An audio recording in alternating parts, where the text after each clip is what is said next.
সরকারি গাছ কাটার অভিযোগ তৃণমূল নেতার বিরুদ্ধে নদিয়ার কৃষ্ণগঞ্জের মাছদিয়া টুঙ্গি ভাজনঘাটের ঘটনা। রাস্তার ধারে গাছ কেটে ফেলার অভিযোগ করছে সরকারি গাছ কাটার অভিযোগ করছে এবার তৃণমূল নেতার বিরুদ্ধে। সেখানে একাধিক প্রশ্ন উঠতে শুরু করেছে যে কিভাবে এই সরকারি গাছ কাটা হচ্ছে।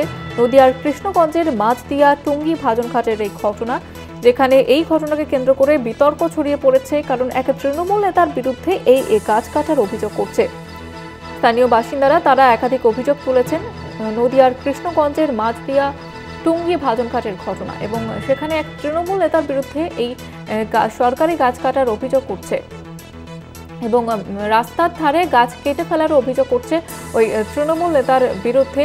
যেখানে স্থানীয় বাসিন্দারা তারা একাধিক প্রশ্ন তুলেছেন একাধিক এই তৃণমূল নেতার বিরুদ্ধে।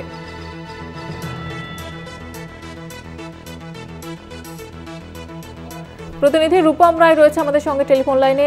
রূপম, কি অভিযোগ করছে স্থানীয় বাসিন্দারা, তারা কি বলছেন? গৌর হালদার তৃণমূল নেতা, তার বিরুদ্ধে অভিযোগ সরকারি গাছ কেটেছে এবং এই কৃষ্ণগঞ্জ ভাজনঘাট যে টুঙ্গি পঞ্চায়েত সেই এলাকার ঘটনা।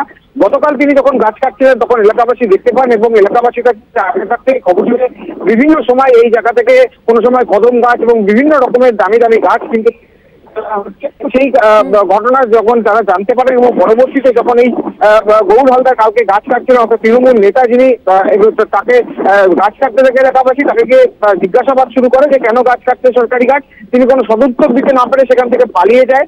পরবর্তীতে কৃষ্ণগঞ্জ থানায় জানানো হলে কৃষ্ণগঞ্জ থানার পুলিশ গিয়ে সেই কাটা গাছগুলিকে উদ্ধার করেছে। যদি এই ঘটনা সামনে আসার পরপরই কিন্তু রীতিমতো রাজনৈতিক চাপানোতর তৈরি হয়েছে। বিজেপির পক্ষ থেকে কাটমানি এবং দুর্নীতির অভিযোগ তোলা হয়েছে তৃণমূলের বিরুদ্ধে। অপরদিকে তৃণমূল কিন্তু পুরো বিষয়টি প্রশাসনের উপর ছেড়েছে।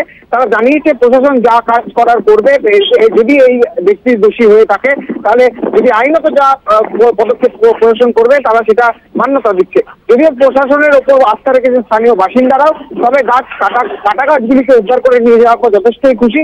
এখন প্রশ্ন উঠছে কেন এই গৌর হালদার গাছ কেটেছিলেন, সে বিষয়ে তার সঙ্গে যোগাযোগ করতে হলে তিনি কোনো রকম সদুত্তর দিতে চায়নি। ধন্যবাদ জানাবো রূপম।